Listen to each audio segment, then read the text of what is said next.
Et nouvel event sur Warframe, ça s'appelle Dead d'ombre et ça a commencé ce lundi de cette semaine-là et ça va durer encore pendant 9 jours à partir du lundi. Nous allons voir dans cette vidéo un petit peu ce qui est important à retenir, les points à ne pas rater. Bref, tout ce qu'il faut savoir sur cet event, c'est dans cette vidéo. Et c'est parti.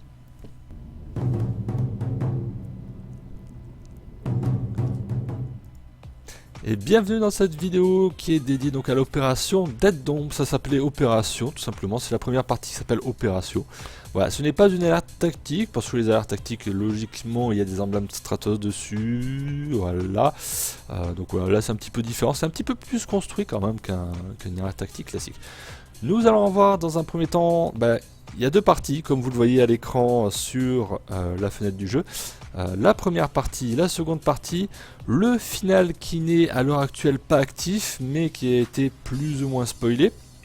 Donc on va voir ça vraiment dans le vif, vraiment pas en détail, puis je pense que j'annoterai lorsque ça sera vraiment actif côté PC, j'annoterai la vidéo avec plus de précision. Bref, quelques conseils en quatrième partie et on va voir un petit peu l'ensemble de modes associés à cet event là. Donc voilà, on va commencer tout d'abord par la première partie. Il y a 4 missions à jouer. 4 missions, bon, vous en commencez une, ça va vous emmener sur la seconde, et ainsi de suite. La première est localisée sur Mercure. Elle est ici, ça s'appelle Dead d'ombre. Intéressant. C'est un espionnage, c'est Grignir, c'est niveau 5 à 10. La suivante, si je me trompe pas, ça c'est la mission 3, la mission 2 est sur Vénus, voilà effectivement, c'est du corpus et de l'espionnage niveau 10 à 15, donc on monte un petit peu en niveau. La suivante est sur Terre avec, ici même on l'avait vu tout à l'heure, la mission numéro 3 c'est une défense mobile Grignir niveau 10 à 15, et la mission 4, non, on n'est pas sur Mars, elle était un petit peu plus loin je crois, voilà, elle était bien sur Jupiter. La mission 4, elle est ici même, c'est une défense mobile Corpus pour la quatrième mission. Une fois que vous avez complété l'ensemble de ces 4 missions, vous allez avoir donc tout simplement le catalyseur Hawking. Et ce n'est pas un badge, c'est un sigil, je m'en souviens un peu de la traduction, bref, c'est accolé sur votre Warframe. Donc voilà. Je perds mon latin décidément aujourd'hui. Alors, il y a une table de loot vraiment exprès pour ça, ce n'est pas une mission vraiment basique, hein. Il y a beaucoup à choper en termes de quantité. Alors vous allez me dire, ah, mais c'est que des cœurs de fusion bronze. Mais honnêtement, lorsque vous faites vos fusions, c'est très important de ne pas mettre que des cœurs de fusion gold, enfin des rares, ceux qui sont côté or, enfin qualité or, avec toute la bordure en or, bref, vous m'avez compris.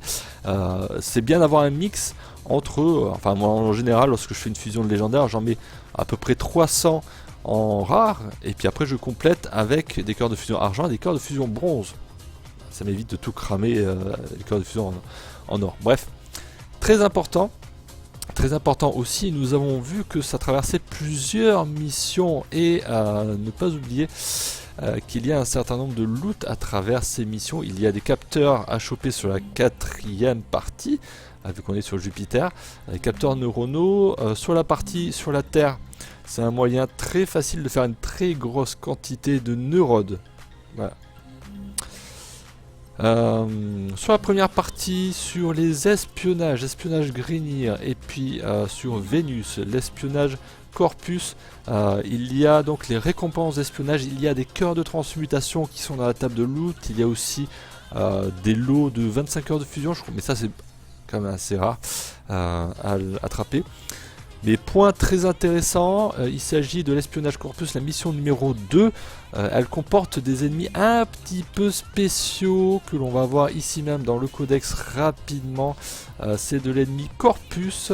On va trier par nom parce que sinon on ne se retrouvera pas. Ça s'appelle le Datalist. Le Datalist, qu'est-ce qu'il possède ? Il possède deux modes intéressants. Il possède Tragédie de Gaïa, il possède Ruse masquée, il possède Rayon à combustion dans sa table de loot. Voilà, c'est dit. Ruse masquée, Vulpine masque, il s'agit de la posture du Destreza. Voilà, il a enfin un nom français celui-là. Donc le Datalist a affronté. Il en existe plusieurs types, comme vous le voyez. Il y en a qui sont armés avec des fusils, d'autres qui sont un petit peu plus au corps à corps. Donc voilà, ils ont une table de loot assez sympatoche, donc c'est utile de refaire cette mission là. Comme je vous l'ai marqué en troisième point, c'est rejouable. Vous avez vu que la mission existe toujours sur la map, et pour cause, j'ai envie de dire, c'est presque fait pour être rejoué. Voilà, les quelques points importants. Alors, pensez-y maintenant à farmer, parce qu'honnêtement, entre les capteurs neuronaux qui sont un petit peu relou à farmer, ainsi que les neurodes, surtout si vous n'avez pas forcément accès aux missions de la map de la lune, qui sont ici même, enfin une fois que vous avez terminé vos quêtes. Voilà, si vous n'êtes pas tellement avancé, je pense notamment aux débutants, hein, les débutants qui sont peut-être, surtout qu'il y a beaucoup de choses avec des neurodes.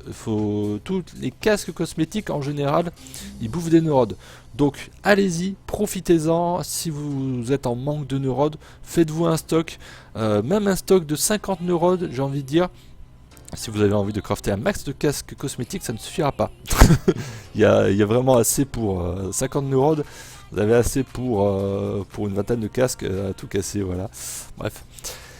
Sans compter toutes les armes qui consomment des neurodes et puis d'autres crafts un petit peu plus intéressants que du cosmétique. La partie numéro 2. Ah, la partie numéro 2. On va revenir sur... elle est là. Ça s'appelle mise à prix, dette d'ombre. Il faut chasser et mettre les acolytes... je perds mon latin encore une fois. J'ai pas envie de refaire. Donc voilà, ils sont là, ils sont sur la seconde partie et il y en a déjà un qui a été vaincu. Voilà, il faut tous les vaincre. Il s'agit de Tourment. Tourment est déjà vaincu. Il reste Manie, Angoisse et Violence. Violence qui a pris la place de Tourment. Il en reste un autre d'ailleurs à apparaître. Alors, il faut tous les battre, tout simplement. J'ai envie même de dire qu'il faut les farmer pour l'intérêt de la quête. Vous voyez qu'il y a un compteur, encore une fois, il faut le faire 10 fois. Une fois que vous l'avez rempli 10 fois, vous avez le badge acolyte et vous avez un réacteur Orokin déjà tout crafté, tout donné, il n'y a rien à faire, bref, c'est la classe. Le plus gros intérêt, c'est de les farmer parce qu'ils dropent des modes d'event. Alors les modes d'event, on les verra un petit peu après. On va parler un petit peu plus de l'apparition et pour ça je pense qu'on va y aller directement dans une mission. Alors je suis mis en solo. Une défense. Je vais vous expliquer pourquoi, même de suite, pourquoi les défenses c'est assez génial pour faire apparaître ces mobs là. Pour faire court, il est situé à un endroit de la map. Il ne sera pas visible, par contre lorsque vous allez arriver dans la salle en question, vous allez avoir un flash noir. Ça veut dire qu'il est dans cette salle, tout simplement. Alors si vous êtes 4, si vous vous dispatchez sur toute la map, c'est pas du tout conseillé, parce que le premier flash, on ne saura pas qui c'est en fait. Alors que si vous vous déplacez tous en groupe, eh bien ça sera forcément là où vous serez arrivé. Alors on est sur une map un petit peu particulière, du coup on a le temps tout à fait de voir un petit peu les choses arriver. Sur les défenses, un petit plus, c'est qu'il n'y a pas 36 salles. Il n'y a que celle-là de salle. Vous avez le flash noir, alors je vous invite à aller un petit peu à côté et bien sûr à vous préparer. Deuxième flash, commencez à faire des roulades. On commence à faire des roulades parce que lui, il m'a des buffs d'ailleurs. Il m'a des buffs, c'est génial.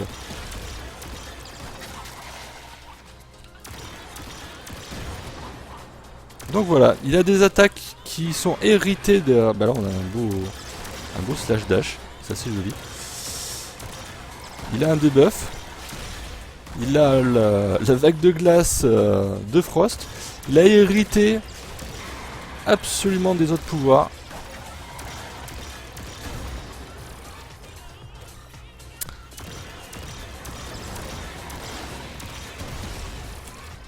Bon, jusqu'à présent, tout va bien. Il fait des charges, mais pas... Ouh, le petit proc de tranchant qui fait des dégâts. 12 dégâts par seconde, c'est assez joli.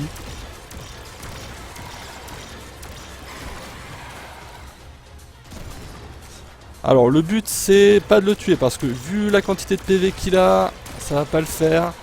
Le but c'est de tourner en rond en général lorsque je touche en rond et il va périr, enfin périr. Il va s'en aller, laisser le mode derrière lui.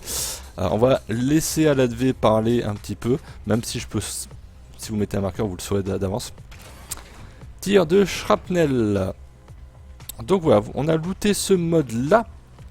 Et donc voilà. On va abandonner la mission pour les biens de la vidéo. Et on va parler un petit peu du reste de ce qu'il faut savoir sur ces acolytes là. Il risque de ne pas être dispo tout de suite si vous regardez. Voilà. Mani en ce moment même il est sur un lieu inconnu. Qu'est-ce que ça veut dire? Ça veut pas dire grand chose, ça veut dire que il est quelque part sur la map, on ne sait pas encore, mais lorsqu'il y aura des joueurs qui auront trouvé exactement la mission, eh bien il va apparaître, tout simplement. Je sais même pas si c'est vraiment ça, si c'est vraiment des joueurs ou si ça pop. Enfin bref, ça va popper régulièrement, ça va durer à peu près une vingtaine de minutes, une demi-heure, quelque chose comme ça, et après ça va disparaître. Donc voilà, ne pas, et pendant ce temps-là, bien sûr pendant ces phases-là où il apparaît, il y a sa santé qui descend, donc voilà. Alors il faut savoir que dans cette partie-là, il y a une table de loot qui est vraiment à part pour Angoisse, Mani et pour Violence. Ils ont chacun une table de loot vraiment unique l'un à l'autre. Mais pas d'inquiétude, il y a une table de loot beaucoup plus conséquente avec la totalité des modes de chacun, notamment les modes qui appartenaient à Tourment qui ne sont plus disponibles. Ils seront présents sur la fin, parce que bien sûr, il y a une fin. Il y a une fin, une mission finale qui, sur cette mission-là, ça a été dataminé déjà, la table de loot elle est complète, donc pas d'inquiétude, même si Tourment il a décédé malheureusement, il est vaincu, vous pourrez retrouver ces modes-là sur la dernière partie, et puis éventuellement par la suite, parce que je doute quand même que ces modes-là restent des modes des ventes et soient inaccessibles par la suite. Donc voilà, la table de loot sera complète, tous les acolytes seront, je crois ils seront tous présents, bref, je viendrai un petit peu voilà, annoter la vidéo, d'ailleurs j'en profite d'ailleurs pour laisser, voilà, j'annoterai tout là-bas, tout là-haut, voilà, un petit peu s'il y a des choses spéciales à savoir, voilà, tout simplement. Alors il faut savoir qu'il y a aussi une statue dans le dojo aussi, je ne l'ai pas mis bien sûr, une statue dans le dojo si vous faites partie d'un clan. Plus votre clan est gradé haut, plus il va falloir aller loin pour espérer avoir une statue qui soit de bonne qualité. Voilà, j'ai envie de dire, je crois que j'avais vu or, bronze, argent, or, quelque chose comme ça, bref. Toujours bon à savoir. Alors, on va continuer un petit peu, on va parler un petit peu des quelques conseils que j'ai à vous donner à propos des missions dont, enfin, le plus important, ça va être vraiment le farm de ces mobs-là. Il y a des modes rares qui sont assez intéressants, donc je vous conseille réellement, on va regarder un petit peu rapidement. On a ici une défense Dark Sector, donc ça c'est intéressant, parce que comme vous l'avez vu, c'est pas très compliqué. La défense, il n'y a que deux salles, il y a le spawn et il y a la salle de la défense, ça ne fait que deux. Donc, s'il n'est pas présent au spawn, il sera jamais présent au spawn, il est forcément présent dans la salle où il y a le cryopod, où il y a la défense. Donc, je vous conseille forcément ces missions très courtes. Parmi les missions courtes que je vous recommande, il y a les captures. Les captures, pourquoi? Parce que c'est assez linéaire. Les sabotages aussi. Bon, il y a quelques salles un petit peu droite à gauche. Donc voilà, je vous conseille aussi d'éviter les maps corpus. Voilà, tout simplement. Certaines maps, certains tilesets, pour les intimes, c'est les environnements, grosso modo. Par exemple, ici, vous avez le Galion Grinier, si je ne me trompe pas. Ici, voilà. La petite icône, c'est le Galion Grinier.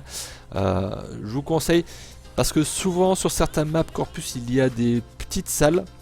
Et comme ça spawn sur des petites, enfin sur n'importe quelle salle, vous allez devoir vraiment aller à droite à gauche, vous dire ah mais j'ai oublié une salle tout au départ et en fait il était là-dedans. Donc voilà, je vous conseille, mais alors plus que fortement tout ce qui est petit, c'est-à-dire interception, défense, évitez à tout prix les survies. À tout prix les survies parce que les tilesets sont absolument immenses. donc voilà, n'allez pas sur ces maps là, vous allez vraiment perdre du temps. Donc voilà. Pour l'instant, vous pouvez voir le mode qui est droppé. ça a été dit par Rebecca sur les forums, ça va être modifié. Donc par la suite, voilà, il faut se préparer à terminer la mission pour voir quel mode on a obtenu. Donc conseil, farmer maintenant. Voilà, tout simplement. Alors, je vous conseille d'être mobile, de faire plein d'esquives sur certains. Alors, c'était le cas de Tourment. Tourment, il était assez agressif. Pour ce qui est de violence, apparemment, il décaste, enfin, il débuffe, pardon. Il débuffe certains pouvoirs, donc c'est un petit peu chiant. Donc voilà, le tout, c'est d'être mobile parce que eux, ils piquent un petit peu fort, j'ai envie de dire. Ils piquent un petit peu, donc voilà. Petit point d'incertitude sur la façon dont sera droppé ces modes-là. Impossible de dire d'avance s'ils seront implémentés sur une table de loot ou s'ils resteront voilà, le temps de cette opération. Donc j'ai envie de dire, dans le doute, lootez-les, tout simplement. Comme ça vous éliminez de votre esprit le fait de tiens, une fois que ça sera terminé, bah, ça disparaîtra, il m'en manque 2 modes assez intéressants. Voilà. Donc allégez-vous l'esprit, farmez dès maintenant, comme ça vous serez tranquille par la suite. Alors, le set de modes, on va aller voir ça in-game. Alors, je n'ai pas la totalité des modes, malheureusement. Il me manque, bien sûr, je n'ai pas forcément le temps de forcément tout faire. Mais j'en ai quand même une certaine quantité. On va les trier par ancienneté. Alors, je ne sais pas si on va bien les voir, malheureusement. Ils sont là. Ils sont là. Alors, ce sont des modes assez spéciaux parce que certains, une bonne partie, on va dire quasiment la majorité, ils sont similaires au mode de conclave. Ça veut dire que ils se déclenchent maintenant selon une condition. Ouais, ils ne sont pas actifs tout le temps. Vous avez les modes classiques. Voilà, fléau des greniers accru. Ça, c'est un mode qui, une fois qu'il est placé, est persistant sur votre arme. Il n'y a pas besoin de faire quoi que ce soit. Il y est tout le temps. Maintenant, par exemple, nano applicateur, c'est un mode de fusil à pompe qui vous permet, sur utilisation de pouvoir, d'avoir 15% de, enfin ça c'est au rang 0, d'avoir de la chance de statut supplémentaire lorsque votre visée est maintenue. Ils auraient dû mettre un point ici. Ça dure un certain temps. Ne pas se laisser avoir un petit peu. Alors il y a Visor Argon, celui-ci il est un petit peu plus fameux. Lorsque c'est un mode de fusil, lorsque vous faites un tir à la tête, vous avez 135% de chance supplémentaire. C'est pas vraiment additionnel, c'est multiplicateur dans ce cas-là. De chance de crit lorsque la visée est maintenue. Et ça fonctionne pendant 9 secondes. C'est-à-dire que pendant 9 secondes, vous pouvez faire des très gros crits, tout simplement. Alors il y en a d'autres bien sûr, il y a des déclencheurs sur recharge, sur utilisation de pouvoir, sur tir à la tête, et je pense que c'est tout. Nous avons les modes de mêlée qui sont un petit peu spéciaux. Décompte des morts augmente la durée du combo de mêlée de plus 2 secondes au rang 0, une fois qu'il sera remonté rang max, il sera quelque chose d'un petit peu plus de 10 secondes, c'est assez violentissime. On a coup de sang qui est un mode absolument ignoble côté boost. C'est un mode qui possède 10 rangs, qui coûte assez cher une fois maxé. Donc il donne de la chance de critique qui se superpose avec le multiplicateur de combo. C'est-à-dire que plus vous allez faire des multiplicateurs de combo, plus vous allez avoir de chances de critique. Et c'est violent, c'est très violent honnêtement. Couplé avec décompte des morts qui permet d'avoir une durée de combo beaucoup plus élevée. C'est-à-dire que vous pourrez enchaîner sans aucun problème et garder votre multiplicateur de combo avec des chances de critique supplémentaires, c'est vraiment ignoble. Bref, tout ça, je vous le ferai dans une review complète bientôt, enfin une fois que j'aurai looté la totalité, une fois que j'aurai un petit peu fait mon avis dessus pour pouvoir en parler, parce que bien sûr je ne vais pas vous dire voilà il existe tel mode, non. J'essaie d'aller un petit peu plus loin dans la réflexion, de faire un comparatif avec d'autres modes, bref. Je vous prévois ça, allez, la semaine prochaine, quelque chose comme ça, parce que ça me tient à cœur vraiment de vous faire une review complète sur le set de mode complet. Alors c'est un set complet, arme primaire, pistolet, arme secondaire, fusil à pompe, arme de mêlée. Voilà. Et vous avez un site complet, donc un mode pour chaque type d'arme. Donc ça nous fait un total de pas mal de modes finalement. Donc voilà, je pense qu'on a fait le tour. Merci à vous d'avoir suivi cette vidéo. En tout cas, n'hésitez pas à la commenter, poser vos questions, me dire oh là là, tu n'as pas trouvé tes mots, tu as bafouillé à cet endroit-là. Oui, je le sais, voilà. C'était un petit peu la magie de cette vidéo. Bref, merci en tout cas à vous. N'hésitez pas à la partager à d'autres personnes qui se demanderaient comment les ventes marchent, etc. Vous dites tiens, il y a une vidéo sur ça. Vas-y, qu'est-ce qui a gagné sur cet event là? Est-ce que je dois forcément farmer ces modes là? Bref, des questions comme ça. Et puis voilà, et si vous avez n'importe quelle question, quelque chose que je n'ai pas abordé dans cette vidéo là, n'hésitez pas, les commentaires sont faits pour ça, pour accueillir vos questions. En attendant, je vous retrouve très bientôt pour de nouvelles vidéos. Ciao ciao tout le monde.